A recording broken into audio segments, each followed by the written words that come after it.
Good morning. আজি ভিডিঅ'টো ৰাতিপুৱাই বিছনাৰ পৰা ষ্টাৰ্ট কৰিছোঁ। ৰাতিপুৱা উঠি কেনে মই মূলাখিনি কালিয়ে ধুই কৰি থৈ দিয়া আছিলে, ৰুকি কৰি ল'লোঁ। এইখিনি একচুৱেলি ৰ'দত দিম, সেইকাৰণে ধুনীয়াকৈ ৰুকি কৰি থৈ লৈছিলোঁ।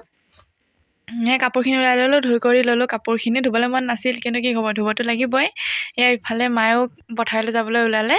মূলাখিনি ধুনীয়াকৈ কাগজৰ ওপৰতে দি দিলোঁ। এইখিনি এক্সট্ৰা পানীখিনি গা পা ধুই আজৰি হৈ ল'লোঁ। আজি সৰু সুৰাকৈ পিকনিক এটা খাম বুলি ভাবিছোঁ। সিহঁতে আহিলে মই সন্ধিখন লৈ কেনে গৈ আছোঁ, যিহেতু ৰ'দ পৰি আছে, সেইকাৰণে মানে ওপৰত অলপ টিপাল দিম। আমাৰ চৌকাও ৰেডি হৈ গ'ল। চৌকাত জুই ধৰাই দিছোঁ আৰু আকৌ ঘৰলৈ আহিলোঁ, যিহেতু বহিবলৈ পাতি লাগিব, কিন্তু পাতি নিলোঁ। ইফালে আদা নহৰু গুচাই আছে। চাহ খালোঁ। চাহৰ লগত আছিলে মিঠাই, ডিম আছিলে। ডিম ভাঙা টেকনিকটো দেখিছেনে? সকলোৱে চাহ খাই আছে। ভিডিঅ' বেছি কৰিবলৈ নোৱাৰিলোঁ, যিহেতু মোবাইলটো চাৰ্জ নাছিলে। বিশেষ আইটেম নাছিলে, দালি, ঔটেঙা, চালাড, ইফালে মাংস আছিলে। সকলোৱে ধুনীয়াকৈ ভাত পানী খাই ঘৰ